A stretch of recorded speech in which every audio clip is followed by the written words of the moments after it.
और मुझे ऐसा लगता है कि लास्ट डे जो मैंने टॉपिक कराया था उसका मैंने क्लास का वीडियो भी मैंने भेज दिया था, डाउट क्लास का भी वीडियो भेज दिया था, राइट? तो हम लोग उसमें टाइम ना लगा करके आज स्टार्ट करते permutations. So we'll directly start permutations today. तो राइट एवरीवन, तो परम्यूटेशंस हम लोग आज शुरू करने वाले हैं। तो सबसे पहले हम देखो, अब मैं वापस से बोल रहा हूँ जैसे सेम वही वीडियो मेरा जैसे ही। आज हम परम्यूटेशंस का पहले एनपीआर का कैलकुलेशन समझा देंगे, एक दो सम करा देंगे और डायरेक्ट परम्यूटेशंस मतलब जो प्रॉब्लम्स हमसे वो उस पर मैं मेन सम्स कराने वाला हूँ। मालेनकॉफ जो एक सम है ना, मालेनकॉफ देखना तुम लोग। अगर वो ये दो टॉपिक आज हम करा करके और छोड़ देंगे, उसके बाद सारा वीडियो शेयर कर देंगे, तुम लोग देख करके पूरा कंप्लीट करेंगे। अदरवाइज देखो इतना पॉसिबल नहीं होगा अगर हम लोग रिवीजन करें। मैं हर क्लास में यही बोल रहा हूँ कि रिवीजन अगर कर रहे हैं तो इस तरह से फटाफट कंप्लीट करना पड़ेगा। This is clear everyone, so let us start now. तो सबसे पहला चीज,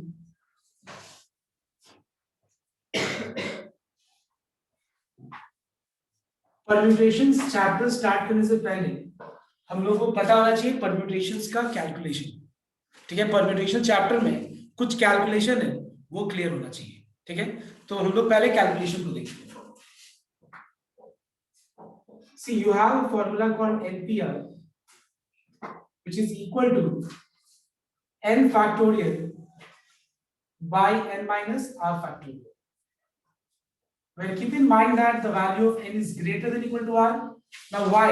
Just after completing the calculation part, I will show you how to do the calculation part. उसके बाद मैं समझाऊंगा कि n का वैल्यू r से बड़ा या बराबर क्यों होना चाहिए।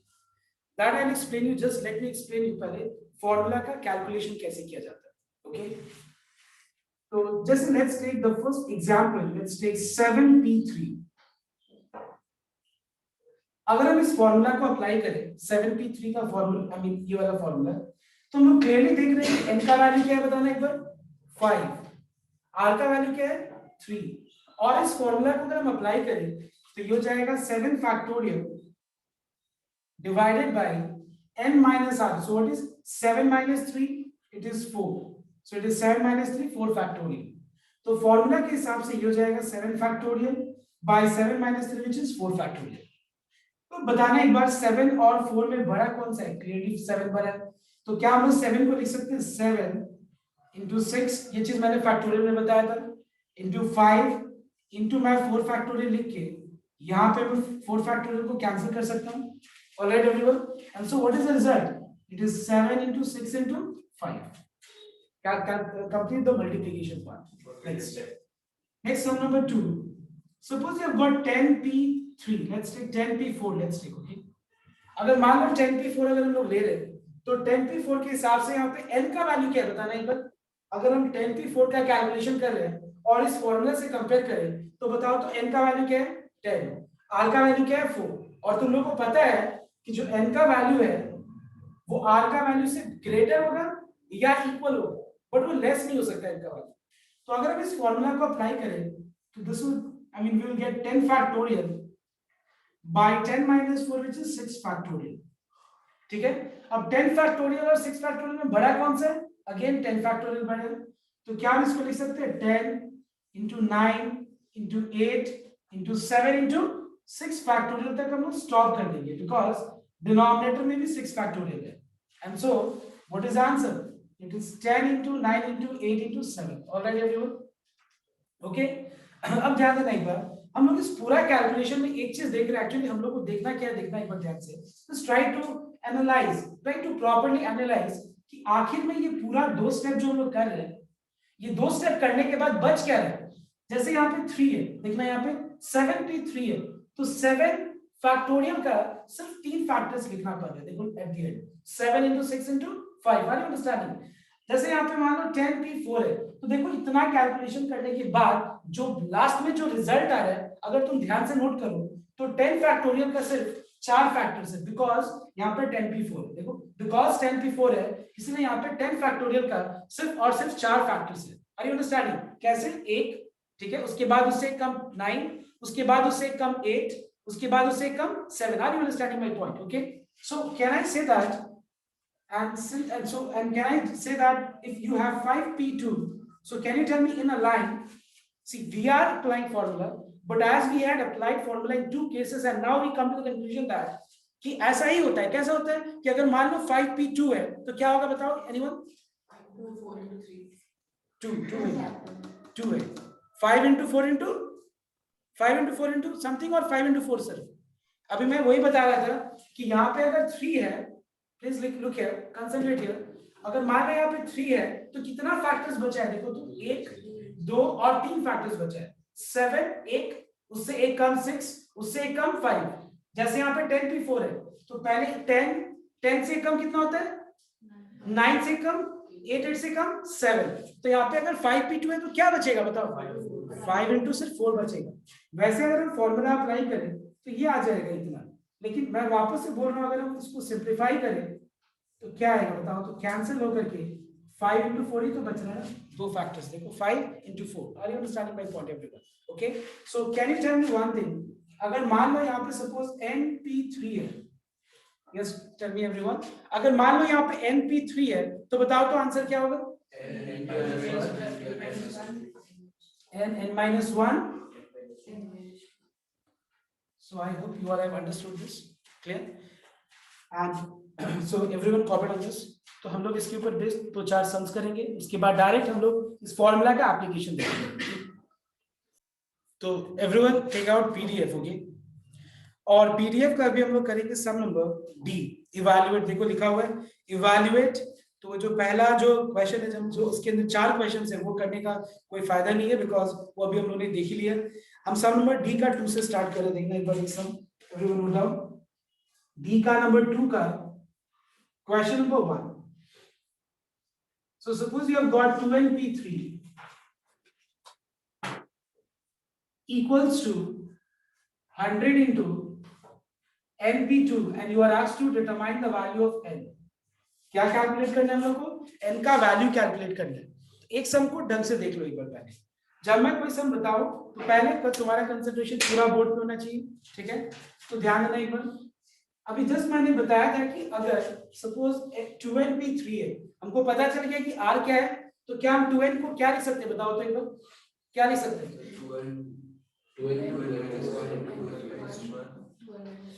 2n minus. ठीक है, और राइट साइड में हम लोग क्या लिखेंगे? n minus 1. Alright everyone. So as a result we are finding that पहले यहां से 2 कॉमन ले लेते हैं. ठीक है, तो 2 कॉमन लेंगे इसमें से. तो 2 into 2 कितना हो जाएगा? 4.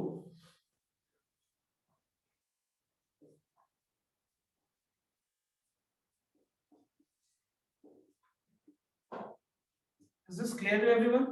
उसके बाद अगर हम देखें तो रिड्यूस क्या है हुआ बताओ तो.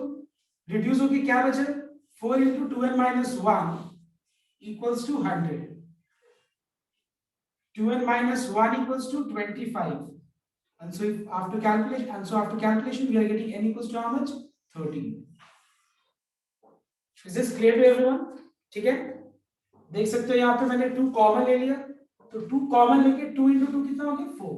अब देखो इसमें बहुत सारा चीज कैंसिल हो जा रहा है. ठीक है, और कैंसिल होके यहाँ पे n का वैल्यू क्या है? 13. एक्चुअली हम लोग इस तरह कैंसिल तो नहीं कर सकते, बट कैंसिल इसलिए कर दिया क्योंकि हम देख रहे हैं कि अगर हम मान लो लेफ्ट में भी लेके जाए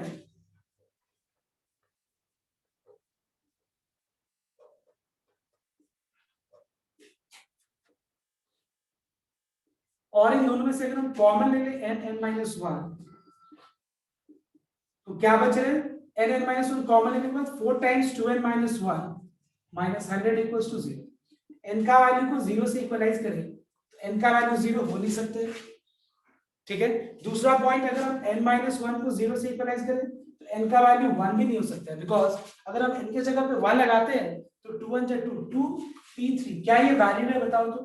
क्या ये वैलिड है? एक्चुअली वैलिड है. n का वैल्यू ग्रेटर होना चाहिए r का वैल्यू से. समझ में आया तो बात? तो ठीक है, इस तरह से कर सकते हो. फिलहाल n का वैल्यू 13. अरे do fast. And now everyone try the next sum. Try the next question and the question is 2 का नंबर 2 मैं बोर्ड पे लिख रहा हूं. ठीक है, 2 का क्वेश्चन नंबर 2 मैं बोर्ड पे लिख रहा हूं. एक बार फटाफट सबको ट्राई करिए वाला सब. क्वेश्चन है 16 into np3 is equal to 13 into n plus 1 p3। ठीक है, इसको जल्दी से यहां से n का वैल्यू निकालना।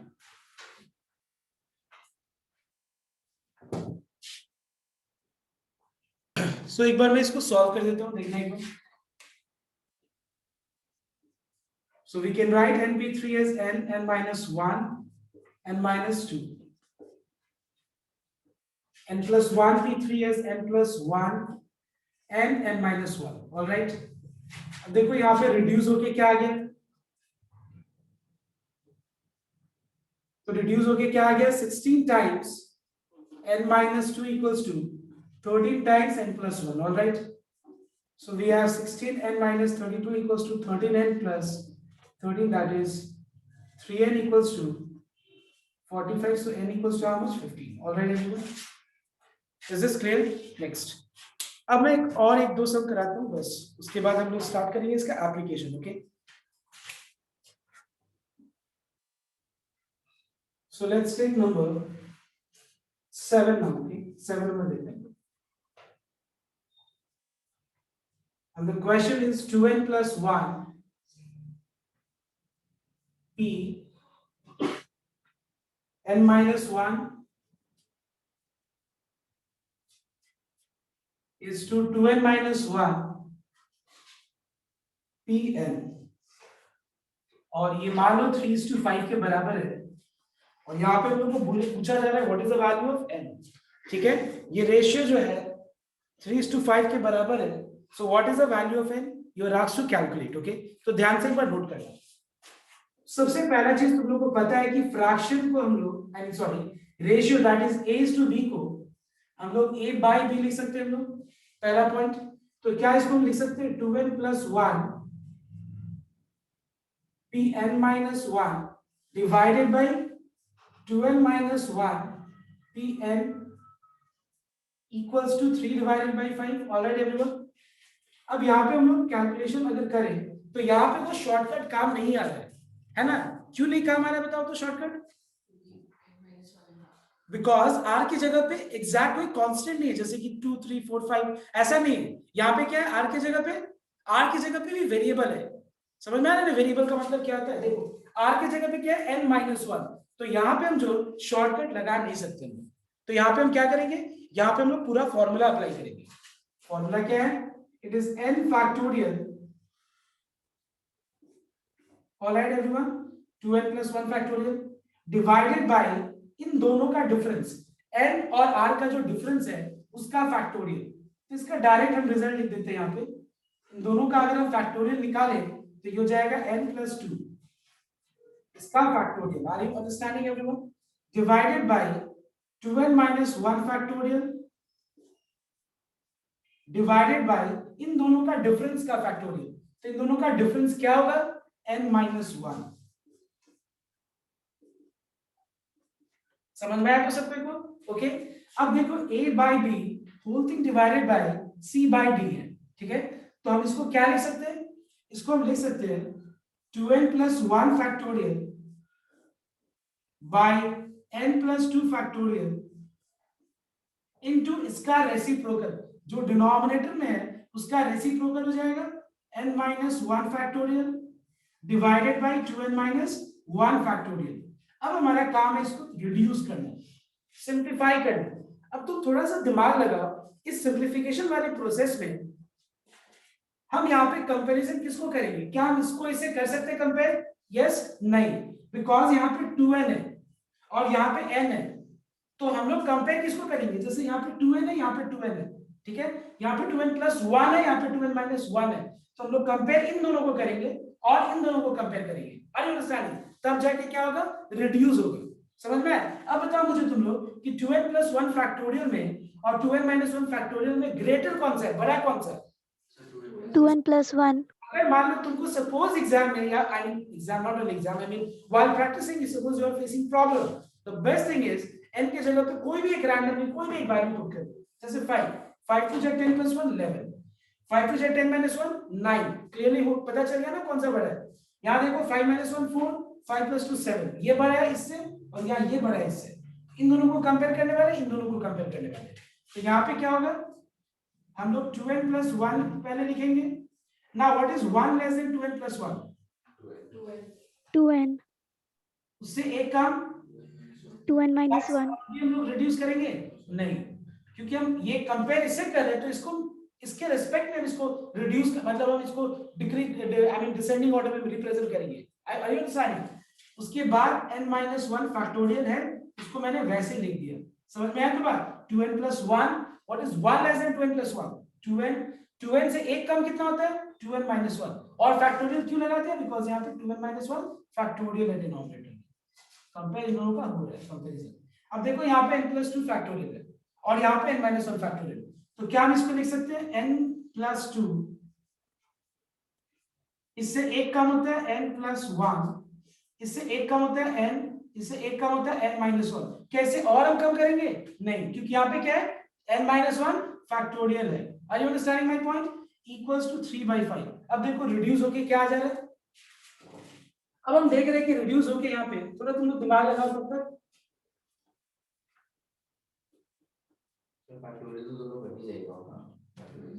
मतलब जो फैक्टोरियल वाला है पार्ट वो कैंसिल हो जाएगा। सो कैन आई से दैट, देखो ये और ये कैंसिल हो गए, ये और ये कैंसिल हो गए, तो क्या बचा? 2n plus 1, उसके बाद बचा है 2n, है ना? न्यूमरेटर में क्या ही बचा ना, देखो देखो, यस। और डिनोमिनेटर में बचा n+2, और क्या बचा? n+1 और n बचा, ठीक है, इक्वल्स टू हाउ मच? 3/5। तो mn हम कट नहीं कर सकते, ऊपर का 2n और नीचे का n। कर सकते हैं, सो mn को कट नहीं कर सकते, लाइक 2n। वो करेंगे, ठीक है। एक्चुअली जो सबको समझ में आ जाए, क्लियर हो जाए कि देखो ये कट के बच रहा है पहले, एग्जैक्टली n भी कैंसिल हो रहा है, तो कैंसिल कर दिया मैंने। इसके बाद इसको बस क्रॉस मल्टीप्लाई करके सिंपलीफाई कर दो, देखो एक क्वाड्रेटिक एक्सप्रेशन इक्वेशन मिलेगा।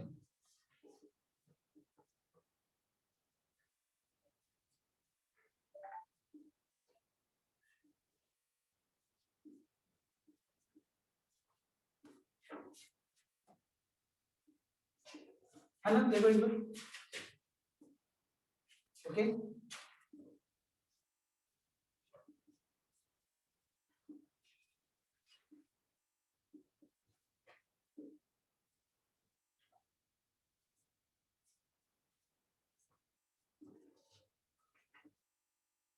कितना होगा इसका मिनटम?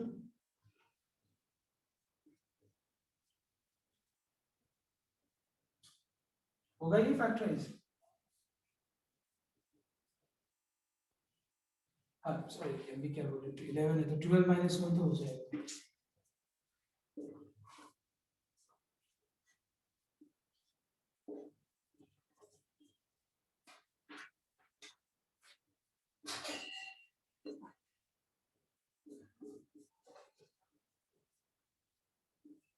So either the value of n is 4 or n is -1/3. You know that n cannot be fraction or negative, and it cannot be any such values also, just कि अगर हम यहाँ पे substitute करें, ध्यान देना n का क्या क्या वैल्यूज पॉसिबल नहीं है। देखो फ्रैक्शन और नेगेटिव तो आंख बंद करके हटा, और वो सारा वैल्यूज भी नहीं होगा जिसको यहाँ पुट करने के बाद ये जो npr में n greater than equal to r है वो ना सेटिस्फाई। समझ में आया? तो यहाँ पे n का वैल्यू क्या हो जाएगा?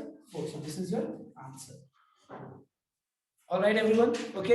अब मैं इसके ऊपर बस एक सम देने वाला, तुम लोग फटाफट एक बार, ठीक है, एक बार सब कुछ कंप्लीट करो जल्दी से। And the question is number 8। जल्दी से करो तो नंबर 8 मैं बोर्ड पे लिख देता हूँ, सिर्फ एक लाइन इरेज करता हूँ ये वाला।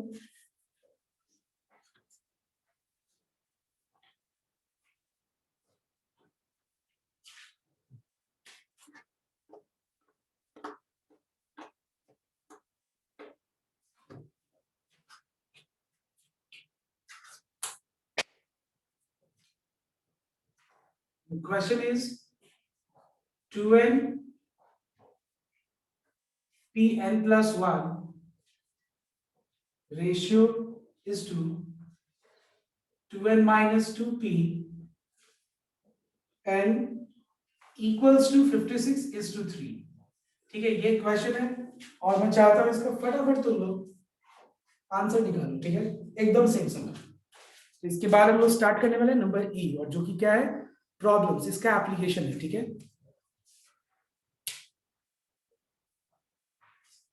एक बार सॉल्व करते हैं। So can you tell me what is the equation? It is 6n square, right? Then -31n plus 28. plus 28, all right? तो इसका जितना भी फैक्टर्स होगा वो होगा 2, 3, 7, 2, 2। मतलब इन दोनों को मल्टीप्लाई करके इससे जितने भी फैक्टर्स आएंगे वो 2, 3, 7, 2, 2 होगा। तो बताओ तो इसको कैसे 31n मिलेगा, बताओ। Yes, 24 and 7. कितना? 3 2 6, 6 2 12, 2 24 and 7. Yes. So we find that 24 and minus 7n is how much? It is equals to 31.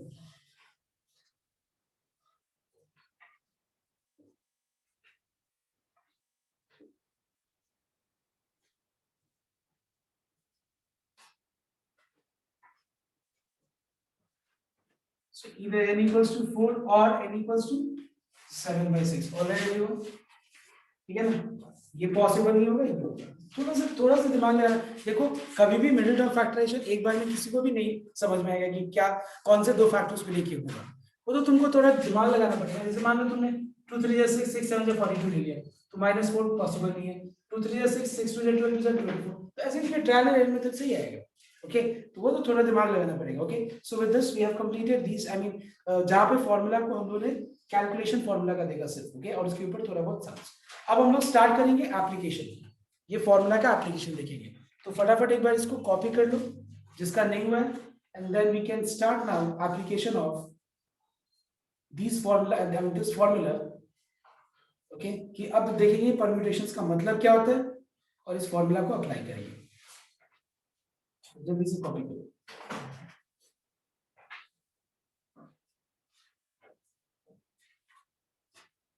ठीक है, अगर तो सबका हो ही गया।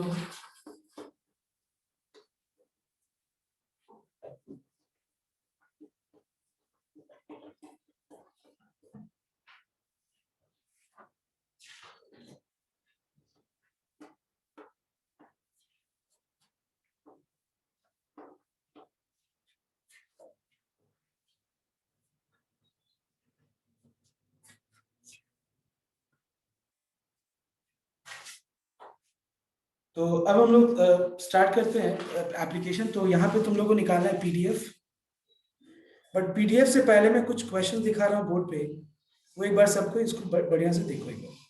तो हम लोग करने वाले ई का नंबर 2 मालन का ओवर, ठीक है, लेकिन पहले देखना बोर्ड पे मुझे बता रहा हूँ। सबसे पहला चीज परम्यूटेशंस का मतलब क्या होता है। Let's understand the meaning of permutations. In simple what we can say that permutations means arrangement। तो जहां पे भी अरेंजमेंट का बात आता है मतलब वो कौन सा टॉपिक है, परम्यूटेशंस। मतलब find the number of permutations, मतलब find the number of arrangement. तो देखो बहुत लोग का ये सबसे बड़ा प्रॉब्लम होता है कि हमको समझ में नहीं आ रहा है क्वेश्चन को रीड करके कि वो परम्यूटेशन है या कॉम्बिनेशन है। ठीक है, चलो ठीक है, परम्यूटेशन कॉम्बिनेशन नहीं समझ में आ रहा है, लेकिन क्वेश्चन को रीड करके ये तो आइडेंटिफाई करने समझ में आ जाएगा कि उसमें अरेंजमेंट बोला है, मतलब तुमको बोला है कि अरेंज करो या अरेंज नहीं करो बोला है, क्या बोला है। अगर अरेंजमेंट का बात आता है मतलब वो टॉपिक परम्यूटेशंस के अंदर आता है। जहां पे भी ऑर्डर मैटर करता है, order of arrangement, order of representation matter करता है, वो टॉपिक का नाम क्या है, परम्यूटेशंस। हम इसके ऊपर ज्यादा डिटेल में भी नहीं जाएंगे, डायरेक्ट हम सम से बिगिन करेंगे। And what is that, listen here everyone. जैसे मान लो सपोज टोटल 5 लोग खड़े हैं सपोज बाहर, यानी 7 लोग, और मुझे यहाँ पे 3 सीट्स पे इन 7 लोगों को बिठाना है। तो ध्यान से इस फॉर्मूला को पहले नोट करना है सबको, एनपीआर। यहाँ पे एनपीआर में एन का मतलब क्या होता है, एन का मतलब होता है टोटल। हमारे सामने टोटल कितने लोग हैं, ठीक है, टोटल कितने आइटम्स है, कितने ऑब्जेक्ट्स है, और उन टोटल में से मुझे एट अ टाइम एक बार में कितने लोगों को रिप्रेजेंट करना, मतलब अरेंज करना है, बिठाना है। मतलब उसमें से कितने को चूज करके और मुझे अरेंज करना है, मुझे जानना है कि कितना अरेंजमेंट पॉसिबल है। तो यहाँ पे आर का मतलब क्या है, number of things selected at a time to be arranged. ठीक है, तो कहने का मतलब है कि ये एक तरह का मशीन है, कैलकुलेटर है। जैसे कैलकुलेटर में हम लोग दिमाग लगाते हैं, अगर मान लो मुझे मल्टीप्लाई करना है कि व्हाट इज 52 into 53, तो हम दिमाग लगाते हैं नहीं। बट ऐसे दो तरीका होता है, एक हो गया तुम 52 into 53 सॉल्व करके देखो क्या आता है, और कैलकुलेटर में बस वैल्यूज पुट करो और मल्टीप्लिकेशन का ऑपरेटर लगा दो बीच में, आंसर तुमको डायरेक्ट मिल जाएगा। तो इस तरह से ये क्या काम करता है, ये हमको क्या बताएगा बताओ तो, ये हमको आंसर जो देगा वो क्या होगा, all possible ways of arrangement of r things taken at a time out of n things। तो टोटल n चीजों में से अगर मुझे r चीजों को सेलेक्ट करके और मुझे जानना है कि टोटल कितना अरेंजमेंट्स पॉसिबल है, तो ये फॉर्मूला मुझे ये डायरेक्ट काम करके दे देगा, हमको ज्यादा दिमाग लगाने की जरूरत नहीं है। ठीक है, जहां पे याद रखना कि जो चीज सेलेक्ट कर रहे हैं टोटल में से, एक बात बताओ, जो हमारे सामने टोटल है उसमें से हम नंबर ऑफ चीज जो सेलेक्ट कर रहे हैं, क्या वो टोटल को एक्सीड कर सकते हैं? मेरे पास 10 है, 20 सेलेक्ट कर सकते हैं? It's not possible. हम 10 है तो 10 सेलेक्ट कर सकते हैं, क्योंकि 10 है तो हमको 10 को एक बार में अरेंज करना है। ऐसा भी तो हो सकता है ना कि मान लो टोटल 10 फ्रेंड्स है और 10 का एक बार में फोटो लेना है, तो अलग अलग तरीके से हम ले सकते हैं। मान लो ABCDE ऐसे करके, BACDE ऐसे करके, CADEB ऐसे करके, मतलब और भी बहुत लोग हैं। तो इस तरह से हम लोग बहुत सारे तरीके से हम लोग पॉसिबल वे से हम लोग रिप्रेजेंट करके अपने आप को ऑर्डर में हम लोग बहुत अलग अलग फोटोज ले सकते हैं। तो अगर मान लो मुझे जानना हो, तो यहाँ पे हम क्या देख रहे हैं कि हम n के जगह पे टोटल पुट कर देंगे, r के जगह पे जितना चीज एट अ टाइम टोटल में से चूज करना है वो हम यहाँ पे r के जगह पुट कर देंगे, और उससे जो आंसर मिल जाएगा क्या होगा, all possible ways of arrangement. वापस से मैं क्या बोल रहा हूँ, अरेंजमेंट, परम्यूटेशंस का मतलब अरेंजमेंट होता है, और ये हमको आंसर मिल जाएगा जहां पे n का value greater than equal to r होना चाहिए। तो अगर मान लो मुझे बोला जाए कि टोटल 7 स्टूडेंट्स हैं और 3 ही सीट्स हैं, 7 स्टूडेंट्स को 3 सीट्स पे हम कितने वे से बिठा सकते हैं, कितने वे से बिठा सकते हैं, तो हमको इतना दिमाग लगाने की जरूरत नहीं है। हम डायरेक्ट क्या करेंगे, 7p3, 7 मतलब टोटल हो गया, एट अ टाइम 7 में से कितने लोगों को चूज करना है, क्योंकि 3 सीट है तो हम एट अ टाइम कितने लोगों को चूज करेंगे, 3 लोगों को चूज करेंगे, तो 7p3 is the answer, and the answer is 7 into 6 into 5। समझ में आया तो बात? अगर हम यहाँ पे, अगर तुम लोग मल्टीप्लिकेशन रूल का बढ़िया से वीडियो देखा है, तो यहाँ पे हम ऐसे भी बोल सकते हैं, इस सीट को ऑक्यूपाई कराने का, इस सीट को फिल करने का हमारे पास कितने पॉसिबल वेज है, कोई बता सकता है? इनिशियली अगर 7 लोग हैं और मेरे पास 3 सीट है, तो इस सीट को फिल करने का कितना पॉसिबल वेज है? Yes, 7 into 6 into 5। इस 7p3 जगह को बोला 7 वेज। उसके बाद जो लोग बैठ गए, यहाँ पे कोई ना कोई 7 में से तो एक बैठे होंगे ना वहां पे, उसके बाद इस सीट को फिल करने का कितना वेज है? 6 वेज। इस सीट को फिल करने का 5। तो मल्टीप्लाई कर दो, क्यों? मुझे एट अ टाइम, यस, मुझे बिकॉज एट अ टाइम मुझे जानना है कि ये तीनों सीट्स को हम कैसे कितने वे से फिल कर सकते हैं 7 लोगों में से। तुम देखो एक बार, 7 into 6 into 5, यही तो है ना यहाँ पे भी। तो मल्टीप्लिकेशन रूल एकदम कनेक्टेड है, परम्यूटेशंस का जो फॉर्मूला है वो कहां से डिराइव हुआ है, वो मल्टीप्लिकेशन रूल का ही कंसेप्ट से डिराइव किया गया है। मतलब कहने का मतलब है कि ऐसा दिखा कि चलो ऐसा है, फिर वो वापस से उसने जो बनाया होगा फॉर्मूला, जिसने वो देखा होगा कि चलो अगर मान लो मुझे 7 लोगों को 4 सीट पे बिठाना है, तो 7 into 6 into 5 into 4। फिर देखा होगा कि 7 लोगों को 7 सीट पे बिठाना है, तो 7 into 6 into 5 into 4 into 3 into 2 into 1। तो ऐसे करके वो देखा होगा कि अगर वो 100 सम सॉल्व किया होगा तो उसको लगा होगा ये बार बार बेकार में इतना लिख रहे हैं, वो डायरेक्ट सोचा होगा कि कुछ ना कुछ फॉर्मूला बनाते हैं, तो वो एक फॉर्मूला बना दिया। तो कहने का मतलब है परम्यूटेशन का जो फॉर्मूला है वो तुम्हारा मल्टीप्लिकेशन रूल से ही डिराइव किया गया है। समझ में आया मेरी बात? ओके, अब देखना ध्यान से। नेक्स्ट, अगर मान लो 7 लोगों को मुझे सातों सीट पे मुझे बिठाना है, तो कितने पॉसिबल वे से हम बिठा सकते हैं? 7p7 ways. Are you understand? Because total 7 है और एट अ टाइम कितने लोगों को मुझे सेलेक्ट करके मुझे अरेंज करना है? 7 को। और याद रखना एक और चीज, 7p7 is equal to 7 factorial। इस चीज को ध्यान देना, npn क्या होगा? n factorial by 0 factorial, and what is 0 factorial? It is 1, so that's why npn is equal to n factorial। so what is 7p7? 7 factorial। समझ में आया तो बात? अब हम आते हैं मारेनकोव वाली क्वेश्चन में, क्योंकि वो सॉल्व करना बहुत जरूरी है। ठीक है, वो सॉल्व हो गया तो समझो। डाउट है, हाँ चलिए, अभी आपने बोला था जैसे अगर मल्टीप्लिकेशन रूल से करे और 7 पीपल को 7 सीट में बैठाए तो वो 7 into 6 into 5 होगा। ये दोनों सेम नहीं हुआ? मतलब अगर हम इस क्वेश्चन को ऐसे देखें। मतलब मैंने कहा कि 7 लोगों को 3 सीट पे बैठाओ तो 7 into 6 into 5 बोला, और फिर मैंने बोला 7p3 करो, दोनों सेम ही है। नहीं सर, 7 लोगों को 7 सीट में मल्टीप्लिकेशन रूल से। सेम ही चीज होगा। 7 लोगों को 7 सीट्स पे बिठाना है, 1 2 3 4 5 6 7 होगा। इस सीट पे फिल करने का हमारे पास 7 पॉसिबल वेज है। कोई ना कोई एक जन ऑक्यूपाई कर लिया सीट को। सेकंड सीट को फिल करने का 6 पॉसिबल वेज है। कोई ना कोई एक जन यहाँ बैठ गया है। ऑप्शंस ना 6 है, लेकिन कोई ना कोई एक तो ऑक्यूपाई कर रहा है। उसके बाद यहाँ पे 5 बचा, यहाँ पे 4 बचा, यहाँ पे 3 बचा, यहाँ पे 2 बचा, यहाँ पे 1 बचा लास्ट। तो what is this? This is 7 factorial. And what is 7 factorial? It is 7p7। So got it.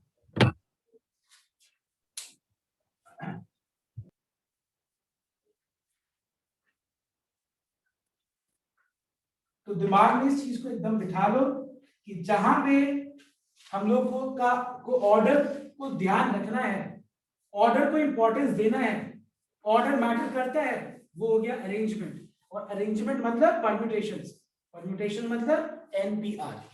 ठीक है, ये फॉर्मूला हम लोग को पूरा काम करके दे देगा और हमको बिना दिमाग लगाए।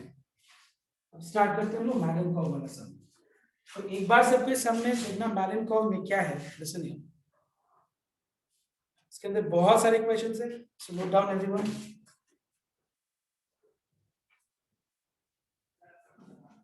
सो यू हैव अ वर्ड मैलन-कर्व। पहला बात,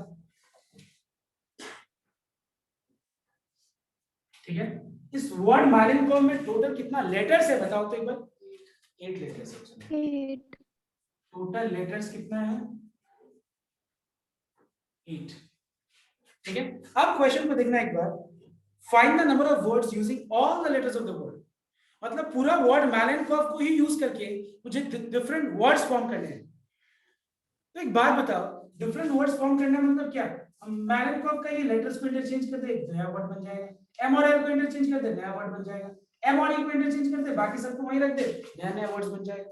मतलब इन शॉर्ट हमको यहाँ पे बोला जा रहा है कि हमको मैलन-कर्व वर्ड है, उसमें टोटल 1 2 3 4 5 6 7 8 लेटर्स है, और 8 लेटर्स को मुझे इस सेल्स पे, स्पेसेस पे मुझे अरे रिप्रेजेंट करना। मतलब यहाँ पे मुझे लेटर्स को क्या करना है, मान लो मेरे पास लेटर्स का टॉय है, मतलब प्लास्टिक टॉय है, किसमें कोई एम लिखा हुआ है, किसी में ए लिखा हुआ है, किसी में एल लिखा हुआ है, ऐसे करके 8 प्लास्टिक टॉयज है एम मैलन-कर्व का। और मेरे को यहाँ पे लगा दिया ऐसा, इस तरह का यहाँ पे चिपकाने का एक जगह दे दिया, मतलब पेस्ट करने का। तो हम क्या करेंगे मैलन-कर्व का, कभी एम यहाँ रख देंगे, कभी एल यहाँ रख देंगे, ए यहाँ रख देंगे। तो हम कर क्या रहे बताओ तो? ओवरऑल हम कर क्या रहे हैं? हम अरेंज ही तो कर रहे हैं ना। और अरेंज कैसे हो रहा है? हमारे पास टोटल 8 लेटर्स है, तो एट ए टाइम हम कितने लेटर्स को लेंगे? मतलब पूरे जगह को फिल करने के लिए हम लोग एट ए टाइम कितने लेटर्स को ले रहे हैं? तो एक पूरा का पूरा 8 लेटर्स को हम यूज कर रहे हैं, बिकॉज हमको यहाँ पे बोला जा रहा है कि पूरा वर्ड मैलन-कर्व का लेटर्स को यूज करके कितने सारे वर्ड्स फॉर्म होगा। तो टोटल नंबर ऑफ लेटर्स हो गया 8, और एट ए टाइम मतलब एक बार में वर्ड्स जो फॉर्म करना है, क्या वो 3 लेटर वर्ड है? नहीं। क्या वो 2 लेटर वर्ड है? नहीं। पूरा का पूरा 8 लेटर वर्ड फॉर्म करना है। तो हम कितने लेटर्स को पिक करके मुझे एक पूरा वर्ड बनेगा? 8 लेटर्स। N हो गया 8, RB हो गया 8। So what is the answer of the first question? It is 8 factorial, जिसको हम लोग 8p8 लिख सकते हैं। तो मैं यहाँ इक्वल टू के पहले नहीं लिख रहा हूँ, क्योंकि इक्वल टू पहले क्या आ जाएगा? Total number of words form from the word मैलन-कर्व इज इक्वल टू 8 फैक्टोरियल। तो वो सब मैं नहीं लिख रहा हूँ कि टाइम बचे। Next, what is the answer of question number 2?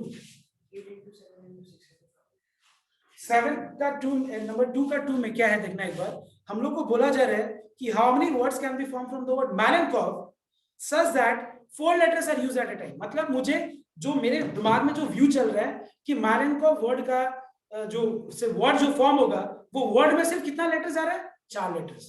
कितना? 4 लेटर्स आ रहा है। तो हम इमेजिन जो है 4 लेटर्स को करके कर रहे हैं। इसका मतलब हमारे पास टोटल 8 लोग हैं, और मुझे एट ए टाइम 4 का रिप्रेजेंटेशन चाहिए, 4 का मुझे फॉर्मेशन मतलब अरेंजमेंट चाहिए। तो इसका मतलब क्या होगा आंसर? इट इज 8p4 हो जाएगा। That is 8 into 7 into 6 into 5। Alright everyone, अब नंबर 3 देखना एक बार। Is this clear? Are you understanding everyone? अब देखना एक बार नेक्स्ट। इसके बाद बोला जा रहा है कि कितने सारे वर्ड्स हैं।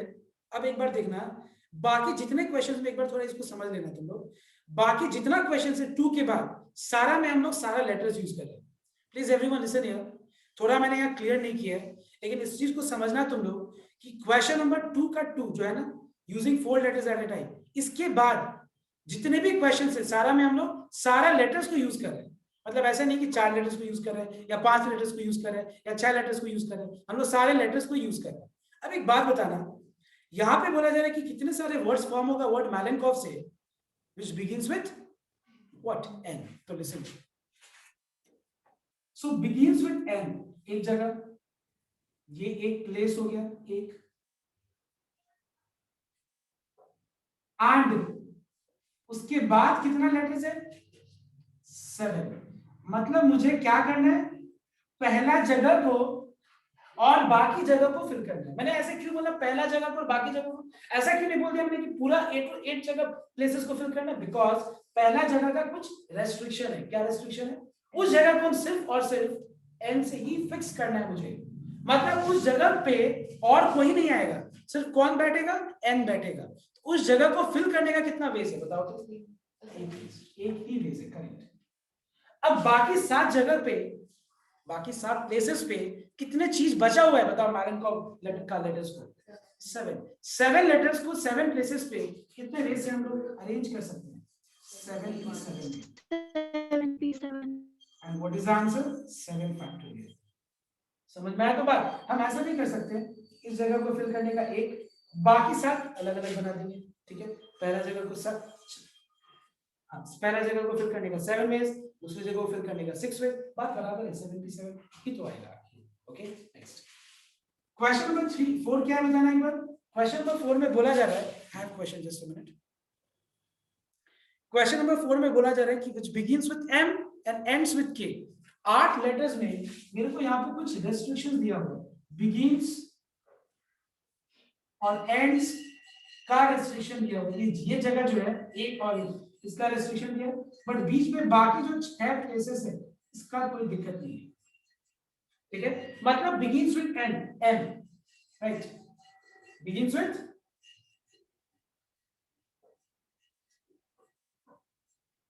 just a minute. So begins with M and ends with K। तो इस जगह को फिल करने का हमारे पास कितना वेज है बताओ? एक। ends with K, इस जगह को फिल करने का एक। बाकी कितना लेटर्स बचे? 6। M को और K को फिक्स कर दिया तो बाकी 6 लेटर्स बचे। 6 लेटर्स को 6 प्लेसेस पे कितने वेज से फिल कर सकते हैं? 6p6। तो आई थिंक ये तरीका समझ में आ रहा है। ये इस तरीके से तुम लोग भी लिखना, क्योंकि इससे फायदा क्या है पता है? तुमको समझ में आ रहा है कि वो क्या है। समझ में आया? तो बात इस जगह पे एक ही आ रहा है, इस जगह पे एक ही आ रहा है, एंड ओवरऑल मुझे जानना है कि पूरा 8 प्लेसेस में कुछ कंडीशन को ध्यान रखते हुए कितने सारे वर्ड्स फॉर्म कर सकते हैं। पूरे 8 प्लेसेस को फिल करके मैलेनकॉफ का लेटर्स को अगर हमको मान लो वर्ड्स फॉर्म करना है, कंडीशन क्या है? इस जगह पे M आएगा, इस जगह पे K आएगा, बीच में बहुत कुछ आएगा। तो कितने सारे वर्ड्स फॉर्म होगा? 6 फैक्टोरियल वर्ड्स, राइट? नेक्स्ट उसके बाद बोला जा रहा है कि which begins with the vowel। ध्यान में begins with the vowel, मतलब जगह तो एक ही है, बाकी को कुछ ध्यान नहीं दिया जा रहा है। तो begins with the vowel। अब देखो यहाँ पे क्या है कि हर बाकी इस क्वेश्चन में हम लोग को बोल दिया गया था कि चलो इस जगह पे M आएगा, इस जगह पे K आएगा, लेकिन यहाँ पे क्या बोला है? जनरलाइज कर दिया गया कि वावेल आएगा। वावेल तो एक ही नहीं होता है ना, वावेल सिर्फ 2 ही नहीं होता ना। अब गिनो यहाँ पे कि वावेल कितना सारा है? कितने सारे वावेल है? A, 3 और O, सारा वावेल है यहाँ पे। A, I, O, U होता है, ये 3 वावेल है यहाँ पे। अब एक बात बताओ, जगह एक, लोग 3 लोगों को एक जगह के पे कितने वेज से बिठा सकते हैं? 3p1 veg. 3 लोगों को उस जगह को फिल करने का हमारे पास कितना ऑप्शंस है? जगह एक है ना। और सोचो तुम खुद सोचो कि तुमको मैंने बोल दिया कि देखो एक जगह है और 3 लोग हैं, उस जगह पे कितने हम लोग वेज से उस तीनों लोगों को बैठा सकते हैं? 3 ways. That is same as 3p1। Are you understanding my point? So 3p1 लिख दो या डायरेक्ट 3 लिख दो, बात बराबर है।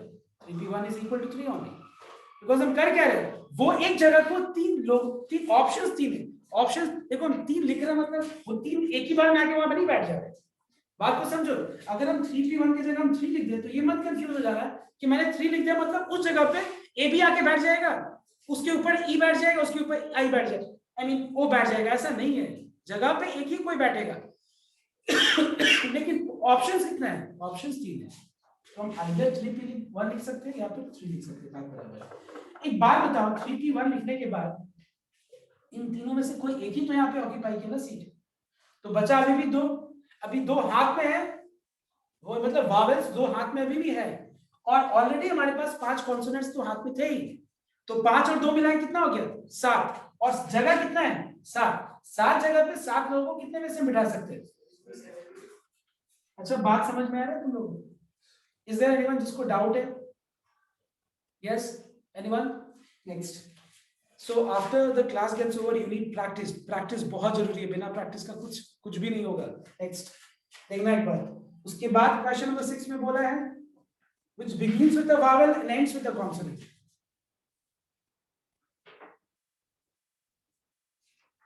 Begins with a vowel, ends with a consonant, और बीच में क्या है? 6 सीट्स है। तो एक बात बताओ, कितने सारे वावल्स है? 3 वावल्स को इस एक सीट पे कितने वे से बिठा सकते हैं? 3p1 veg. 5 कॉन्सोनेंट को एक सीट पे कितने वे से बिठा सकते हैं? 5p1 veg. अच्छा बताओ तो अब कितने वावल्स बचे, कितने कॉन्सोनेंट्स बचे? बताओ। 6 वावल, 6 रिमेनिंग चीजों को हम 6 प्लेसेस पे कितने वे से बिठा सकते हैं? The answer is 3 into 6 factorial into 5 factorial. Are you understanding? Question क्या था? Find the number of ways. 5 factorial. I'm sorry. This is 5p1, this is 5. Sorry. The question क्या था? What is the number of ways? I mean, what is the total number of words formed from the word Malenkov? Says that it begins with N. It begins with a vowel, ends with a consonant. Okay, everyone. अब देखना यहाँ पे next question है, एक बार फटाफट पहले ये सब कॉपी कर।